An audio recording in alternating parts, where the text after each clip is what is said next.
नमोस्तु आचार्य श्री। वेद प्रकाश जैन विहारी कॉलोनी दिल्ली से आपके श्री चरणों में अपनी शंका रख रहे हैं। हे गुरुदेव, देव कौन कौन से होते हैं?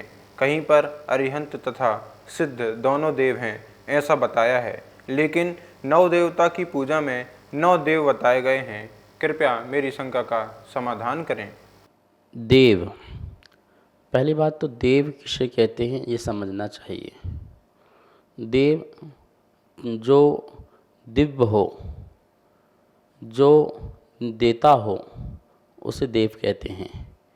दिव्य जो दिव्यता को धारण करता हो वो देव है। जो हमें कुछ देता हो वो देव है। क्या देता हो?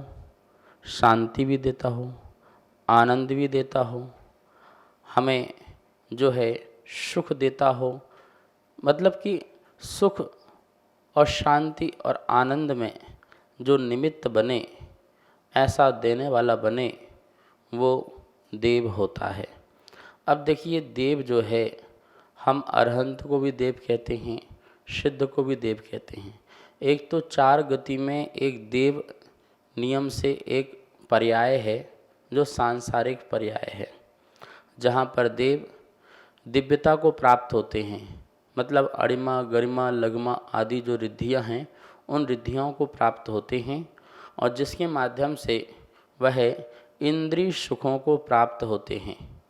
और इंद्रिय सुखों को प्राप्त होने के साथ साथ वो अन्य के सहयोगी भी बनते हैं, किसी को कुछ देने में निमित्त भी बनते हैं, वो देव हैं। 4 गति में भवनवासी, बैंतर, ज्योतिष, वैमानिक, ये देव हैं। ये कर्मजन, कर्म के उदय से, जिनके शाता आदि कर्म के उदय आए हुए हैं, उससे उनको एक भाव मिला हुआ है देव का, जहाँ उन्हें दिव्यता की प्राप्ति हुई है। लेकिन एक देव ऐसे भी हैं जो पुरुषार्थ करके कर्मों की निर्जरा करते हुए और इंद्रिय सुख को छोड़कर के अतीन्द्रिय सुख को प्राप्त होते हैं।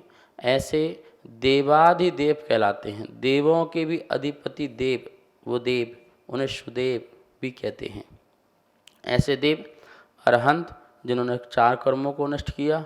ऐसे देव जिन्होंने 8 कर्मों को नष्ट किया। ऐसे सिद्ध देव, ये दोनों देव हैं और दोनों ही देव हमें देते हैं। पहले तो दोनों ही देव दिव्य हैं, क्योंकि दोनों की आत्माएं दिव्य हो चुकी हैं। आत्माएं केवल ज्ञान को, आनंद सुख को प्रकट हो चुकी हैं, इसलिए दिव्य आत्माएं हैं और देती हैं। हम इनका दर्शन करते हैं तो हमें शांति देती हैं, हम इनका दर्शन करते हैं तो हमें आनंद देती हैं, हमें सुख के निमित्त बनते हैं। यही देव जो है हमें पुण्य के कारण बनते हैं, इसलिए देने वाले भी बनते हैं। ऐसे अरहंत और सिद्ध देव कहलाते हैं।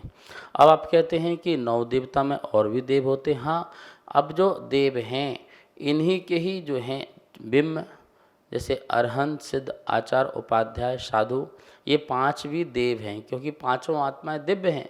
तो आप साधु को भी देव कह सकते हैं, आचार्य को भी देव कह सकते हैं, उपाध्याय को भी देव कह सकते हैं, और अरहंत सिद्ध तो है ही हैं। तो पांचों की पांचों परमेष्टि जो साक्षात हैं वो भी देव हैं, क्योंकि उनकी आत्माएं दिव्य हैं। हम उनसे बहुत कुछ प्राप्त कर सकते हैं।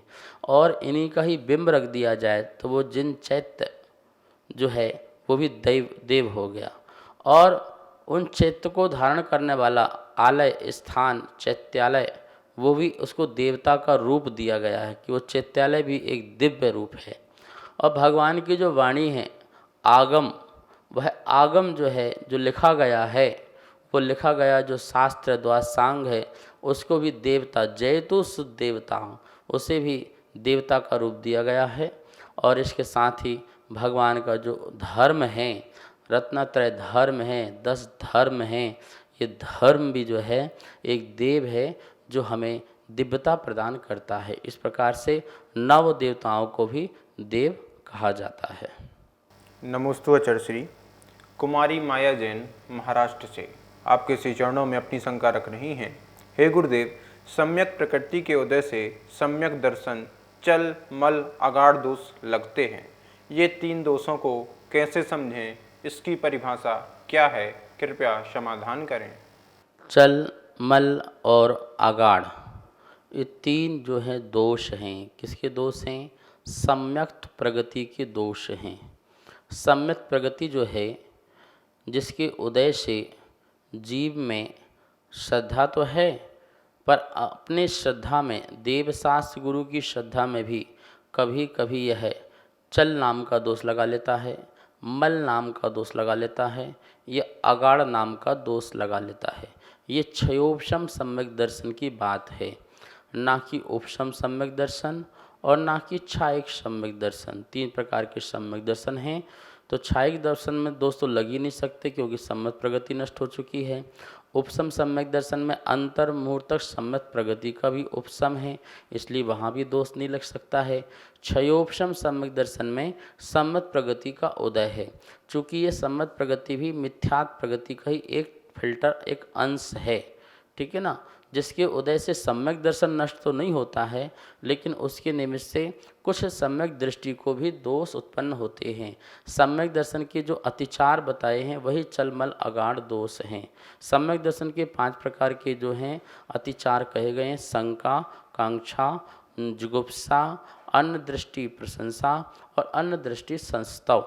इस प्रकार से 5 प्रकार के जो अतिचार हैं, मतलब कि जो अपने निसंकेत आदि जो 8 अंग हैं, ठीक है ना, मद रहित जो भाव हैं और षट आयतन का त्याग है, और हमारे जो हैं जो मूर्ताएं हैं उनका त्याग है, पर इनमें भी कभी कभी किसी न किसी कारण से दोष लग जाते हैं, वही चलमल अगाड़ दोष कहलाते हैं। जैसे शंका, भगवान की वाणी में ही कभी कभी शंका उत्पन्न हो जाना, ये कैसे हो सकता है? यदि भगवान पर श्रद्धा है, वाणी पर श्रद्धा है, लेकिन हमें समझ में नहीं आया तो हमें शंका पैदा हो गई, तो वो भी एक दोष है, ठीक है ना। तो इस प्रकार से चल मल अगाड़ दोष। चल मतलब चलायमान हो जाना। चलायमान हो जाना मतलब क्या? चलायमान हो जाना, जैसे 24 तीर्थंकर हैं, उनके सबके गुण समान हैं, सबके गुण समान हैं, लेकिन किसी तीर्थंकर में विशेष गुण मानना, किसी में कम मानना, ये चलायमान दोष है। जैसे शांतिनाथ शांति के दाता हैं और पारसनाथ विघ्न हरण हैं, तो इस प्रकार से मान लेना। वैसे गुणों की अपेक्षा तो बिल्कुल समान है ना, लेकिन फिर भी ये कौन सा दोष हो गया? ये चल नाम का दोष हो गया। और मल नाम के दोष में हम किस प्रकार से लगाते थे, दोष लगाते हैं कि हमारे सम्यक दर्शन में किसी प्रकार से आकांक्षा उत्पन्न हो जाए, भगवान से भी हमें कुछ मांगने की इच्छा हो जाए या गुरुओं से मांगने की इच्छा हो जाए, भक्ति पूजा पाठ आदि से, तो वो मल नाम का दोष हो जाता है।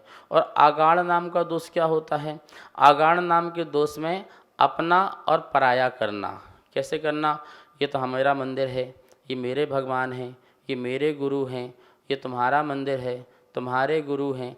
24 तीर्थंकर में किसी एक भगवान से ज़्यादा लगाव हो जाना, किसी इतने सारे निर्गंथ गुरु हैं उनमें से एक गुरु पर ज़्यादा लगाव हो जाना, यद्यपि सभी की विनय करता है सामने आने पर, अविनय तो बिल्कुल करता ही नहीं है, लेकिन एक विशेष लगाव, ये मेरा मंदिर है, ये तुम्हारा मंदिर है, ये मेरा शास्त्र है, तुम्हारा शास्त्र है, मेरे गुरु हैं, तेरे गुरु हैं, ऐसा जो भाव आता है, ये भी एक आगाड़ नाम का। जैसे बुढ़ा होता है, बुढ़ा अपने लाठी को ले के चलता है, तो लाठी जहाँ रखता है तो कंपन लाठी क्या होती है? हिलती डुलती है, ठीक है ना। ऐसे ही वह भी चलायमान है, ये तेरा, ये मेरा, ये मेरा, ये तेरा, अपने में ही मेरा तेरा का भाव रखना जो है, ये आगाड़ नाम का दोष हुआ करता है। इस प्रकार से चल मल आगाड़। तो सम्यक दर्शन में देखिए आप, शंका हो गई, वो दोष है। आकांक्षा आ गया, वो भी तो एक मल नाम का दोष हो गया, ठीक है ना। और जुगुप्सा ग्लानि, अपने ही लोगों से, अपनी धर्मात्माओं से क्या हो जाए? गिलानी पैदा हो जाए, हो जाती है, ठीक है ना। हम तुम्हारे को नहीं मानते हैं, अपने को मानते हैं, ऐसी गिलानी पैदा हो जाती है। तो ये गिलानी जो पैदा होना, ये भी क्या है? दोष है।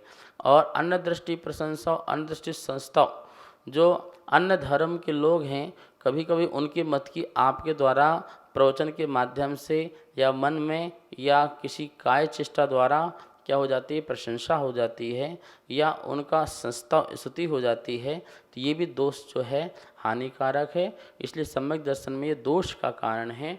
यदि ये दोष भी दूर हो जाए तो निर्मल सम्यक दर्शन प्रकट हो सकता है। यही चलमल अगाड़ दोष कहलाते हैं।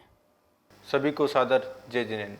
आप नित्य जैन पाठशाला के माध्यम से 6 डाला का स्वाध्याय कर रहे हैं, जो कि पूज्य गुरुदेव के मुखारबिंद से बहुत ही सुंदर स्वाध्याय कराया जा रहा है और जैन आगम के अनुसार आपकी शंकाओं का समाधान भी किया जा रहा है।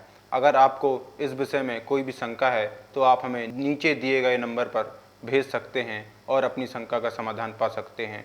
और आप शंका समाधान के पुण्यार्जक भी बन सकते हैं 21 रुपये की राशि के माध्यम से एक दिन के लिए और 11,000 रुपये की राशि के माध्यम से 1 महीने के लिए पुण्यार्जक बनकर अपने पुण्य का संचय कर सकते हैं और शुद्ध ज्ञान की प्रभावना कर सकते हैं।